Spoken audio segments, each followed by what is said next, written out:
Olá, sou Ari Protásio, palestrante, um apaixonado pela vida, e hoje eu estou aqui com quem inspirou essa série. Você pode. Estou tendo o prazer de receber Dr. Ricardo Aiello Guerra. Ele é endocrinologista. Gostaria muito de agradecer, Ricardo, pela sua contribuição, pelo seu tempo. Obrigado mesmo, seja muito bem-vindo a essa nossa série que foi inspirada na sua história de vida. Eu que agradeço, eu me sinto honrado por ter uma série que foi inspirada na minha história de vida. Ricardo, ele tem retinose pigmentar. Hoje ele não tem visão nenhuma. Ele, quando fazia faculdade, ele tinha um pouco de visão. Ele vai explicar um pouco melhor sobre isso. Ele trabalha no servidor público municipal e no servidor público estadual. É isso, né, Ricardo? É isso mesmo. E um detalhe, ele passou em primeiro lugar no servidor público estadual, certo? Certo. E no municipal em segundo lugar. Me conta aí, Ricardo, como foi seu interesse pela medicina e quais foram as suas dificuldades, quais foram as suas barreiras para que você alcançasse aquilo que você almejava, que era clinicar? Quando eu atingi a adolescência, né, essa idade que a gente faz segundo grau, tem que escolher uma profissão, eu cheguei à conclusão que eu queria medicina. Provavelmente está relacionado com eu ter uma deficiência visual, então eu já tenho um problema orgânico, né? Sim. Mas não houve uma coisa assim, nunca tive ninguém na família que fosse médico, que me indicasse nada. Realmente foi uma vontade que surgiu. Conversando com meu pai, ele chegou a sugerir que não sabia se o ideal seria eu fazer medicina, e os pais da gente sempre querem dar uma facilitada na vida da gente, né, com razão. Claro. E ele sugeriu para mim, por que você não faz informática, que seria uma coisa mais simples, mais adaptável. Mas eu resolvi cismar e fiz medicina. A medicina é um curso, pelo menos na época em que eu fiz, era um curso de 6 anos, eu fiz na Universidade Estadual do Rio de Janeiro. Os 2 primeiros anos, eles são anos em que você aprende o funcionamento do corpo humano. Então você faz cadeiras como anatomia, histologia, anatomia patológica, fisiologia, né, que são todas com esse objetivo, de estudar o corpo humano. Na anatomia, por exemplo, você pega um rim na mão e estuda o rim, você pega o osso da perna na mão, o fêmur, e estuda o osso da perna. Na histologia você olha no microscópio e aprende os diferentes tecidos humanos, então como é o tecido humano do intestino no microscópio. Aliás, tem até uma história que eu gostaria que você contasse. Eu não consegui enxergar no microscópio, né? Eu cheguei a conversar com o professor da cadeira e ele falou para mim que se eu não conseguia enxergar no microscópio, então ele não ia poder fazer nada, eu ia ter que repetir, e realmente eu repeti. Cheguei a pensar em parar de fazer medicina, então como é que eu ia continuar, né? Sim. Mas acabou que em certos momentos da vida da gente, a gente conta com a sorte mesmo, né? Aquele professor, ele era bem senhor, ele se aposentou, e no semestre seguinte entrou um professor bem mais novo, mesmo de uns 50 anos, e eu conversei o mesmo problema com ele, né? Sim, sim. E ele falou para mim, olha, se você conseguir demonstrar para mim de alguma maneira que você sabe a matéria, eu não vejo por que não te passar. E aí ele me sugeriu na época que eu fizesse a prova através de figuras. Eu na época enxergava melhor, então eu precisava de muita claridade, mas tendo a claridade eu enxergava nas figuras. No microscópio eu não enxergava. Se projetasse a imagem do microscópio na parede como um slide eu também não enxergava.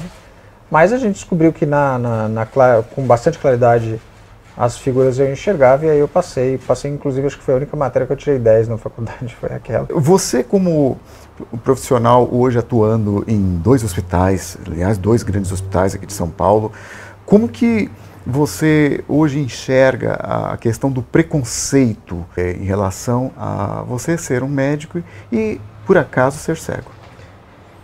Eu acho que o preconceito existe, é uma coisa clara, né? Ontem inclusive eu estava na cidade de Guaxupé, lá de Minas Gerais, o pessoal me convidou para conversar com eles sobre essas questões todas, né? Sim.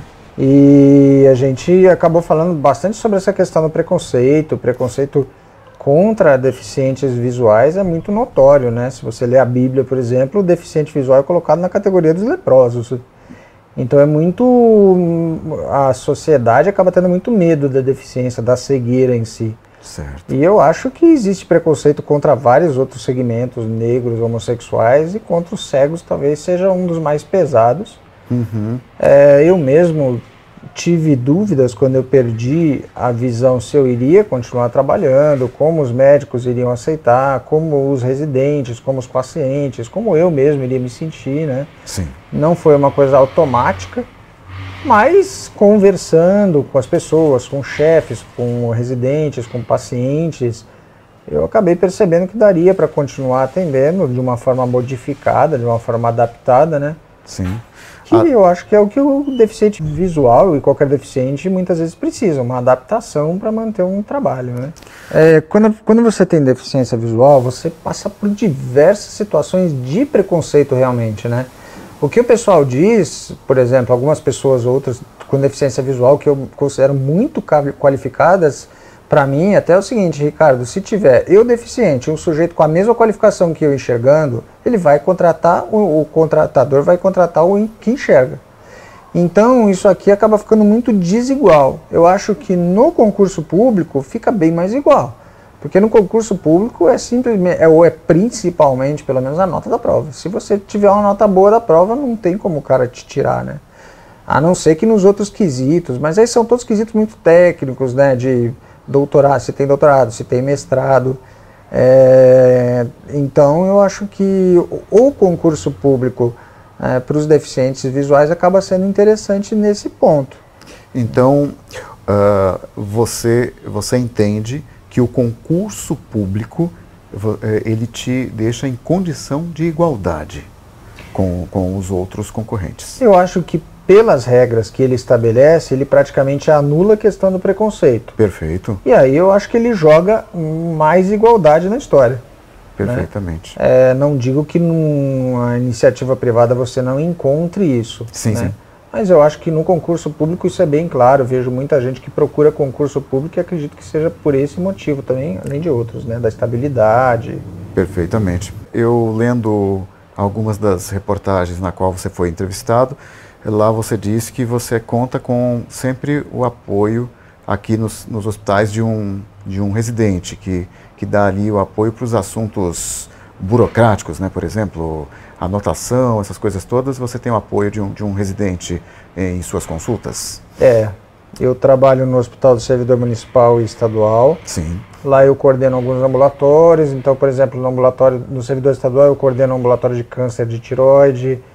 No servidor municipal eu coordeno um ambulatório de doenças da glândula paratireoide relacionadas ao cálcio. Uhum. E nesses ambulatórios sempre tem um residente que vai fazer o primeiro atendimento para o paciente, vai pegar os exames, vai ler, vai examinar o paciente, depois me chama, me conta o caso do paciente e aí eu discuto o caso com eles e proponho uma conduta.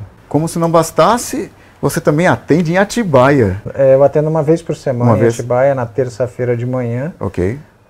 Eu morei um tempo em Atibaia porque os meus filhos moram em Atibaia. Eu mantenho esse consultório porque eu vou vê-los segunda e terça-feira. Certo. Nas terça de manhã eu faço o consultório. Aí no consultório é diferente porque eu estou sozinho. Aí eu contratei uma pessoa para ler exames para mim. Então, se eu for atender você ali, o rapaz que lê os exames, ele vai chegar em você. Ok. Ainda na sala de espera, vai perguntar se o senhor tem exames, precisa ser mostrado para o médico. E aí ele pega os exames, vai no consultório, lê os exames para mim, glicose 85, colesterol 100 e pouco, eu anoto tudo no computador. Eu tenho um programa, um leitor de tela, que é o NVDA. Certo. E eu coloco tudo, o prontuário é montado num arquivo de Word. Ok. E depois eu chamo o paciente é pesado por essa pessoa, e aí eu atendo a pessoa naturalmente. E quando termina a consulta eu tenho uma impressora, né? Porque não dá para eu escrever, mas aí eu imprimo as medicações, as receitas, os encaminhamentos. Então ali você já trabalha de forma mais independente, né? Nesse consultório, sim. Já contando com o apoio da tecnologia. Sim. Você também faz o exame clínico na pessoa. Ah, sim. Não, todo o exame físico que é necessário eu faço. Ok. Eu não tenho condições de fazer ectoscopia, que eles chamam, né, de fazer exame de pele, mas a endocrinologia não trabalha tanto com lesões de pele, então isso não é tão problemático para mim, não atrapalha o andamento da consulta endocrinológica. Entendi. Agora, a palpação de tireoide, escutar coração, verificar a pressão, eu verifico com o aparelhinho que fala, né, que eu comprei. Certo. Então, tudo isso aí é possível de fazer, o paciente sai realmente bem examinado. Entendi. Da consulta. A grande prova que as pessoas pouco se importam com a deficiência é o retorno do paciente, né? Cadastrados hoje em dia, pelo que eu vi na semana passada, a gente tem 1.300 pacientes lá em Atibaia. Olha isso, que maravilha. Eu acho que... Eu não digo que eu faço uma consulta melhor ou pior do que ninguém, eu simplesmente acho que é a consulta, na minha opinião, necessária para tirar uma conclusão, fazer um diagnóstico e administrar um tratamento que me pareça correto para o indivíduo. Essa inspiração que você traz, né, para esses residentes, para as equipes na qual você coordena, você pode ter certeza que faz toda uma diferença. Mas não pelo Dr. Ricardo ser cego, não. Sim por ele ser um profissional de excelência. Porque quando você busca excelência naquilo que você se propõe, acontece isso aí. Você acaba sendo visto de uma forma diferenciada, não é verdade? O que eu posso dizer é que realmente houve muito estudo, muita dedicação, né? Foi o que até me levou a trabalhar com residentes. Posteriormente, o trabalho com residentes me levou a fazer o mestrado na Unifesp, né? Em tireoide, orientado lá pelo Dr. Rui Maciel. Perfeito. E depois eu venho aplicando isso aí com os residentes de lá para cá, nos últimos 20 anos aí, esse conhecimento e essa experiência que eu venho acumulando. Isso é um fato realmente. Eu gostaria, Ricardo, que você deixasse uma mensagem para quem está nos assistindo, né? Para que aquela pessoa que esteja lá meio desanimada, esteja meio triste, esteja achando que o problema dela é o maior problema do mundo. Gostaria que você dissesse alguma coisa para essas pessoas, porque você tem excelência, você tem autoridade para falar sobre isso. Quando eu perdi a visão, eu fiquei meio deprimido, fiquei muito chateado, que eu acho que é uma coisa natural. Mas eu acho que aconteceram dois fenômenos, assim, duas coisas que eu pensei. Uma que eu acabei chegando à conclusão que se eu não vivesse a minha vida, ninguém ia vivê-la por mim, né? Eu acho que não ia ter muita saída. Ou eu dava um jeito de mudar, ou ia ser uma coisa que ia ser ruim para mim mesmo e só para mim. Certo.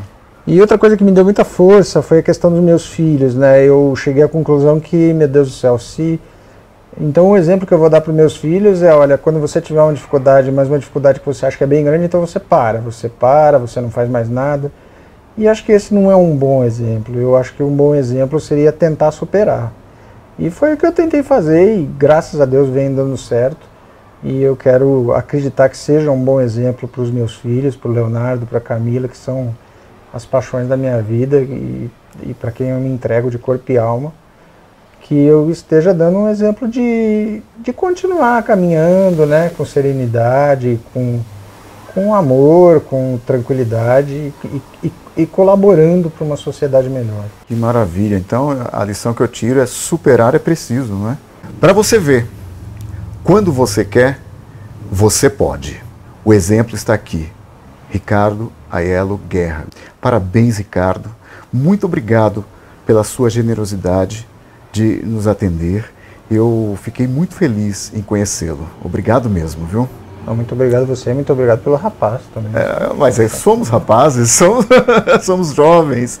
Se você gostou desse vídeo, dê o seu like. Ele é muito importante para que o YouTube possa mostrar para muito mais pessoas. Acredite, você pode. Que tal ser feliz?